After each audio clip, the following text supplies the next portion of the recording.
मोजका आणि भावनिक मागोवा. 1.5 तासात या एवढ्या व्यापक विषयाचे अवलोकन करताना आपण कुठल्याही एका गीतापाशी, कालखंडापाशी, संगीतकारापाशी थबकू शकत नाही. ही थोडीशी हळहळ जरूर आहे, पण या सर्व गीतांची स्मृतिचित्रे हलकेच आपल्यासमोर उलगडत जावी एवढाच आपला प्रयास आहे. 3 मे 1913 रोजी म्हणजे बरोबर एका शतकापूर्वी भरतभूमीवर पहिले चलचित्र अवतरले, ते एका नादिष्ट अवलिया माणसाच्या कृपेने. आपण बोलतोय दादासाहेब फाळक्यांबद्दल आणि त्यांच्या राजा हरिश्चंद्र या मूकपटाबाबत. त्यानंतर 96 वर्षांनी या हरिश्चंद्राच्या फॅक्टरीवरच एक चित्रपट निघाला. 1931 मध्ये आलम आरा हा पहिला गोलपट प्रदर्शित झाला आणि त्यानंतर लगोलग 1932 मध्ये प्रभातचा पहिला मराठी गोलपट प्रदर्शित झाला, अयोध्येचा राजा. दिग्दर्शक होते व्ही. शांताराम. बोलपटांचे तंत्रज्ञान, दिग्दर्शन, अभिनय, संगीत, छायालेखन या सर्व बाबतीत या चित्रपटाने अक्षरशः क्रांती केली. दुर्गाबाई खोटे या कुलीन घराण्यातील स्त्रीचे रजतपटावरील दर्शन हेही क्रांतिकारीच म्हणावे लागेल. शांताराम बापूंचा 1932 पासून ते पार 1973च्या पिंजऱ्यापर्यंतचा 41 वर्षांचा चित्रपट निर्मिती आणि दिग्दर्शनाच्या प्रवासाचा आलेख अक्षरशः स्तिमित करणारा आहे. या पहिल्या मराठी बोलपटाचे संगीतकार होते गोविंदराव टेंबे, भास्करबुवा बखल्यांचे शिष्य. अतिशय ख्यातनाम हार्मोनियम वादक, नट, गायक, संगीतकार हे बालगंधर्वांचे समकालीन. त्यांना मराठी संगीत रंगभूमीचा, नाट्य संगीताचा एक श्रीमंत आणि झळझळीत वारसा उपलब्ध होता. या वारशाची छाया सुरुवातीच्या काळातील 20 वर्षाच्या चित्रपट संगीतावर आपल्याला स्पष्ट दिसून येते.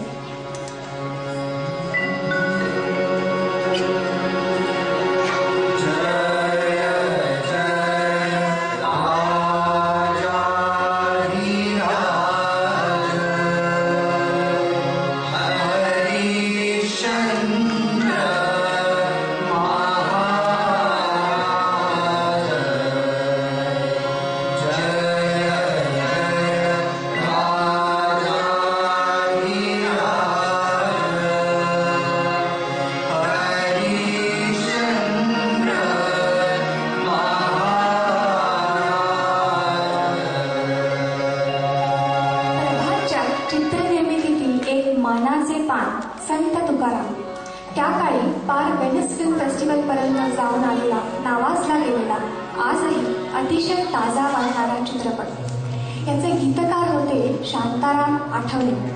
तुकारामांचाच वाटणारा परंतु तुकारामांचा नसलेला असा हा अभंग.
अतिशय महत्वाचा चित्रपट होता कुंकू.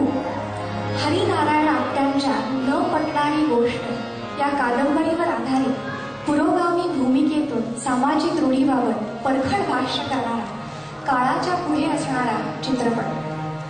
दिग्दर्शक शांताराम बापूंचा हात या माध्यमावर किती बसला होता हे कुंकू पाहून लगेच लक्षात येते. मास्टर परशुराम, शांताबाई आपटे यांचा अभिनय आजही ताजा वाटतो. संगीत दिग्दर्शक केशवराव भोळ्यांनी चित्रपट संगीत अधिक सुगम, अधिक प्रासादिक केले. त्यातही वाद्यांच्या निवडीवर आणि चित्रपटातील प्रसंगानुरूप संगीत देण्यावर विशेष भर दिला.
झंझावाती, प्रतिभा नवनवोन्मेषशाली, नाटक, वृत्तपत्रकरिता, साहित्य, राजकारण आणि चित्रनिर्मिती, गीतलेखनातही त्यांचे योगदान मोठे होते. अत्र्यांनी आणि मास्टर विनायकांनी सर्वोदयवाद आणि ब्रह्मचर्याची यथेच्छ चेष्टा आपल्या ब्रह्मचारी या चित्रपटातून केली. त्यातील या गीतात मीनाक्षीबाई शिरोडकरांनी स्विमसूट परिधान केला तेव्हा 80 वर्षापूर्वी काय खळबळ उडाली असेल कल्पना करा.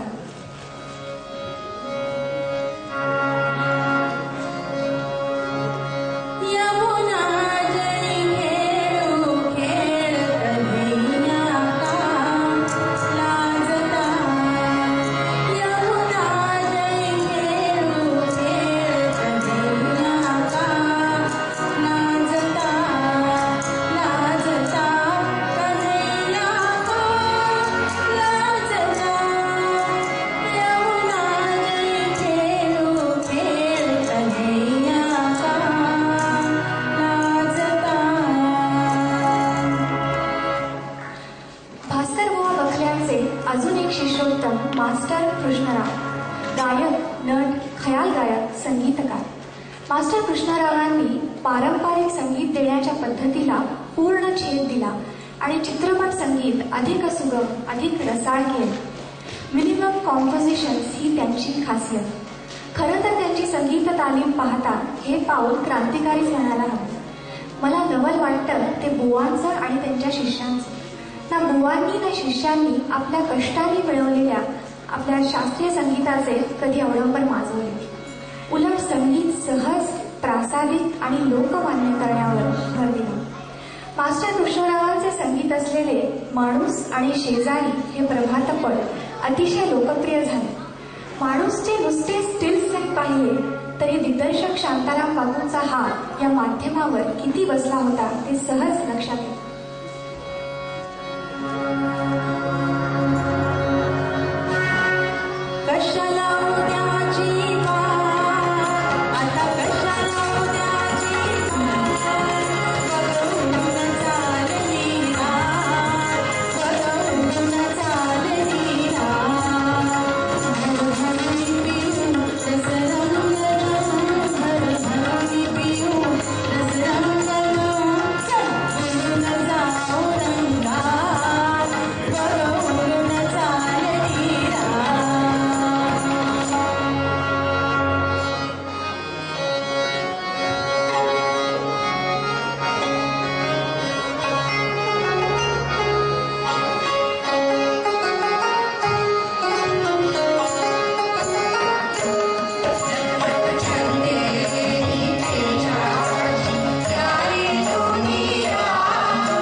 केशवराव भोळ्यांचे हे अजून एक प्रासादिक गीत, चित्रपट रामशास्त्री.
ते 1945 या आपल्या पहिल्या भागाचा शेवट करूया वसंत देसायांच्या या अजोड शाहिरी रचनेने. देसाई जुन्या पिढीतील हरहुन्नरी वादक, गायक, संगीतकार, नट. देवल क्लबाच्या घटनावळीतले. प्रभातमध्ये अक्षरशः पडेल ती कामं करत मोठे झाले. अयोध्येच्या राजाची जी नांदी आहे ती वसंत देसायांच्या आवाजातील आहे. त्यामुळे बोलपटांची सुरुवात ही देसायांच्या आवाजाने झाली असे म्हणायला हरकत नाही. हिंदी आणि मराठी चित्रपट संगीतातील देसायांचे योगदान मोठे आणि चांगले 40 वर्षांचे आहे. त्यांनी शास्त्रीय संगीताची कास आपल्या संगीत कारकिर्दीत नेटाने धरून ठेवली. ऐकूया लोकशाहीर रामजोशी या चित्रपटातील ही सुप्रसिद्ध शास्त्रीय रचना. गायक होते मराठी रंगभूमी वेगळी अजून एक दिनीचे शिलेदार जयराम शिलेदार. प्रभातचा हा शेवटचा महत्वाचा चित्रपट. बोलपटांचे 16वे वरीस हे तसे प्रभातसाठी धोक्याचेच ठरले.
टाळ्या खूप ऐकायला येत आहेत आणि खूप चांगली गोष्ट आहे, खूप उत्तेजन मिळतंय.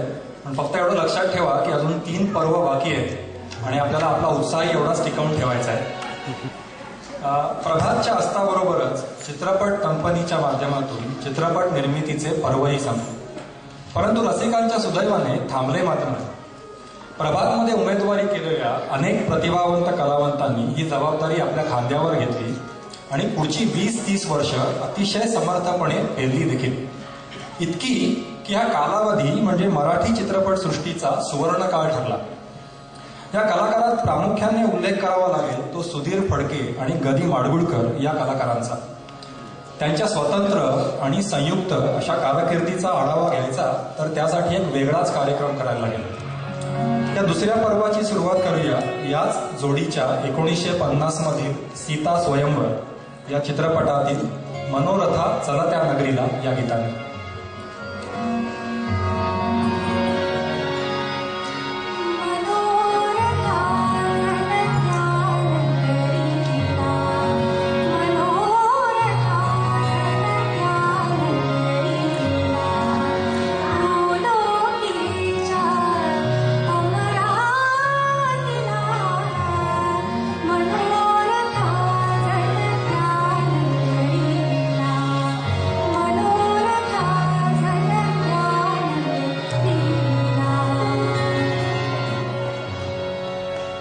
स्वातंत्र्योत्तर काळात प्रदर्शित झालेल्या चित्रपटांना जसा सामाजिक आणि तात्कालीन सामाजिक परिस्थितीचा आणि विचारसरणीचा संदर्भ होता, तसाच त्या काळातील संगीतावर देखील नाट्यसंगीताचा आणि लोकसंगीताचा होता. वंदे मातरम आणि पुढचे पाऊल या चित्रपटातील गाणी ऐकताना आपल्याला याची प्रचिती नक्की येईल.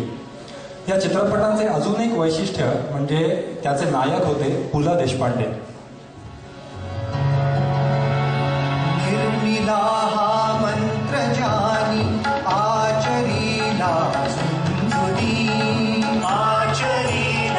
झुंझुनी ते हुतात्मे देव झाले स्वर्गलोकी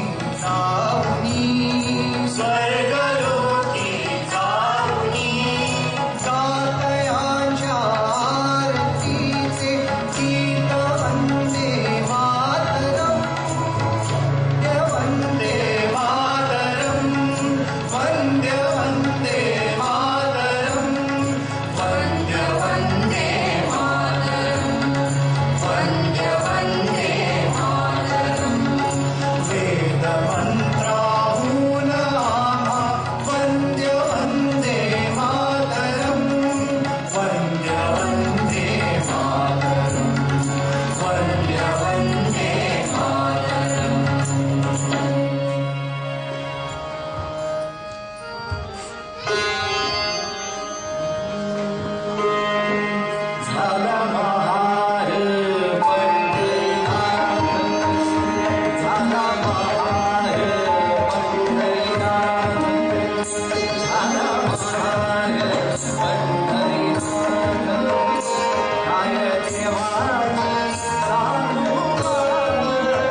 हे मराठी चित्रपटात फार कमी काळ रमले, तरी 1949 ते 1952 या कालावधीत त्यांनी जवळजवळ 21 चित्रपटातून कथा, पटकथा, संगीत, गायन, अभिनय, दिग्दर्शन या सर्व क्षेत्रात आपल्या प्रतिभेचा ठसा उमटवला. बालगीतांमध्ये तर झाले बहू, होतील बहू, पण नाच रे मोरा या बालगीताला तोड नाही. तर ऐकूया अशीच काही पुलकित गाणी.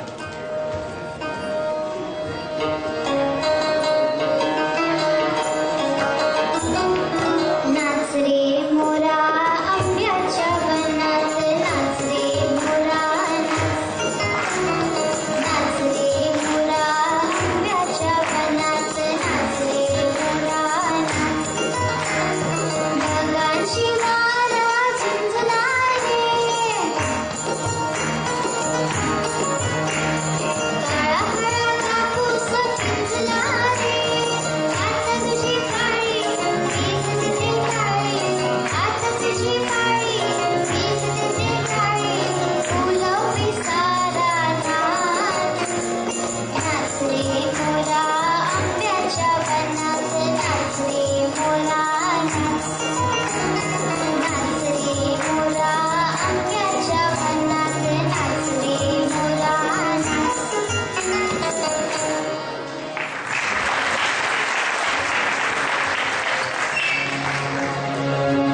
प्रभातमधून बाहेर पडल्यानंतर शांताराम बापूंनी आपल्या राजकमल चित्रमंदिर या संस्थेमार्फत चित्रपट निर्मिती सुरू केली. पण ते फार काळ मराठीत रमले नाही. त्या काळातला त्यांचा शेवटचा चित्रपट होता लोककवी होनाजी बाळा यांच्या जीवनावर आधारित अमर भूपाळी हा चित्रपट. आणि याचे संगीत दिले होते वसंत देसाई या त्यांच्या प्रभागमधील जुन्या सहकार्याला. आपल्या चालींमध्ये शास्त्रीय, लोक आणि भावसंगीताचा अप्रतिम मिलाफ करणाऱ्या या प्रतिभावान संगीतकाराने मुख्यतः हिंदी चित्रपटांना संगीत दिले, परंतु त्यांची छाप मराठी संगीतावर देखील अगदी स्पष्ट दिसून येते.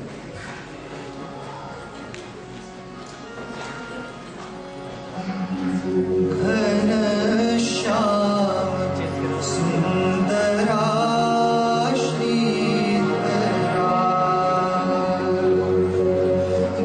घनश्याम सुंदरा श्रीधरा अरुणोदय झाला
1952 साली प्रदर्शित झालेल्या लाखाची गोष्ट या चित्रपटाने मराठी चित्रपटसृष्टीला राजा गोसावी हा पहिला रोमॅन्टिक हिरो मिळाला.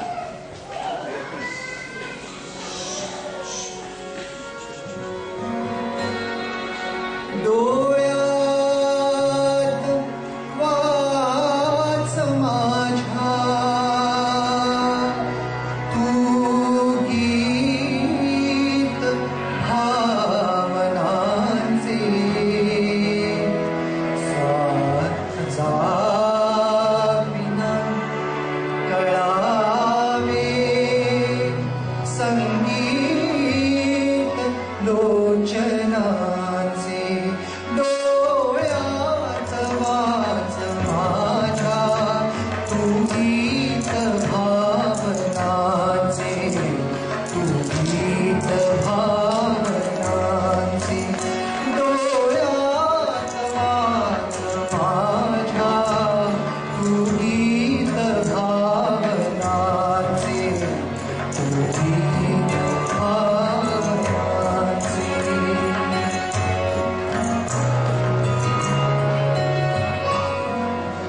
गदिमांची गीतरचना भावपूर्ण तर होतीच, पण या शब्दप्रभूकडे संगीतकाराप्रमाणे आणि कालानुरूप शब्दयोजनेचे सामर्थ्यही होते. सुधीर फडक्यांसाठी लिहिलेले आत्ताचे गाणे आणि मास्तर कृष्णरावांसाठी लिहिलेले धुंद मधुमती रातारे हे आपण ऐकणारे पुढचे गाणे, या दोन्ही गाण्यांतले शब्द जर आपण बारकाईने ऐकले तर त्या गाण्यामध्ये त्याचा नाद, त्याची लय आणि त्याचे वजन किती वेगळे आहे याची आपल्याला जाणीव होईल.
साली प्रदर्शित झालेल्या भाऊबीज या चित्रपटाची नायिका होती सुलोचना.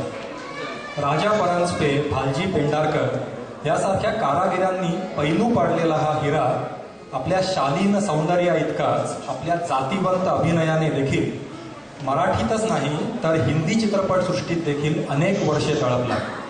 ऐकूया भाऊबीज चित्रपटातील सोनियाच्या ताटी उजळल्या ज्योती हे गीत.